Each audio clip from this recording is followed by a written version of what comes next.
Hi, this is Wayne Brown from Life Back on Track. Welcome to the latest episode. In this one, I want to talk about an incident that happened in my life that sparked quite a number of journeys.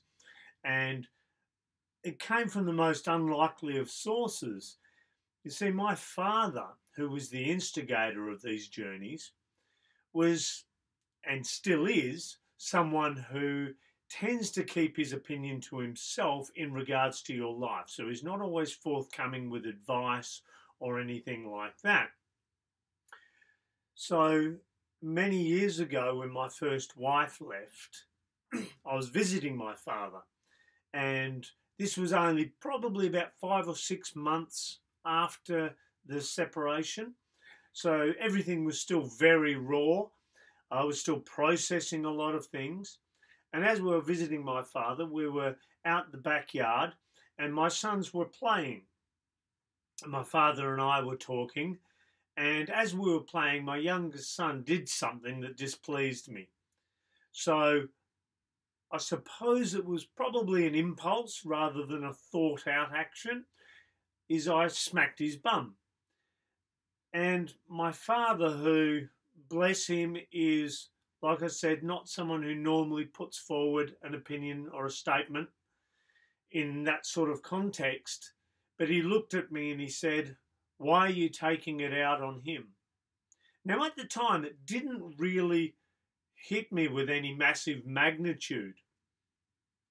And it was only later, once I'd gone home and I'd put my sons to bed, that the house was quiet and I had that bit of time to myself, that the impact of that statement hit me. And the reason it hit me so hard is because there was a number of levels to it, which at first I hadn't contemplated or been aware of until I had that chance to sit and think about it.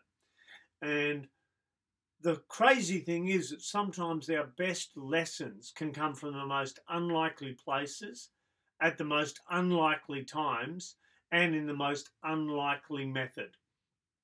So this was very unexpected.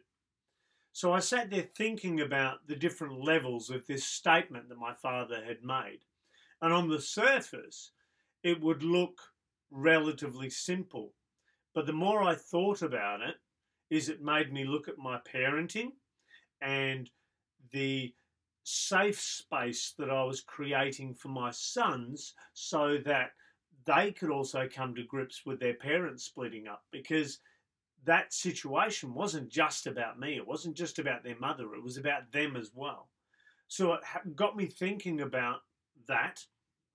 And it also got me thinking about the way I processed anger, the way that I expressed my anger, and also what it meant to me. It also got me thinking about where I was myself in regards to processing that relationship and being able to move forward after learning what I needed from it. So that statement from my father at first didn't seem like that big a deal. However, the more I thought about it, and there was more than those 3 layers, but they were the 3 major ones that hit me.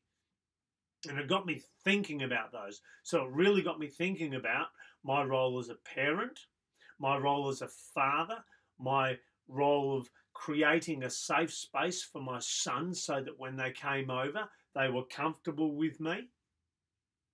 And all of these other aspects of my life, it really got me thinking about it. And it's funny, for many years, I'd never even mentioned this to my father. And a number of years ago, we went away, we did a golfing holiday. And while we were driving, I thought this is a perfect opportunity. He's in the car, he can't go anywhere, so I may as well talk to him about it. So I thanked him for that and let him know the impact that one simple line had on me and how much of a profound effect it had. And also letting him know that he may not have meant a massive amount by it.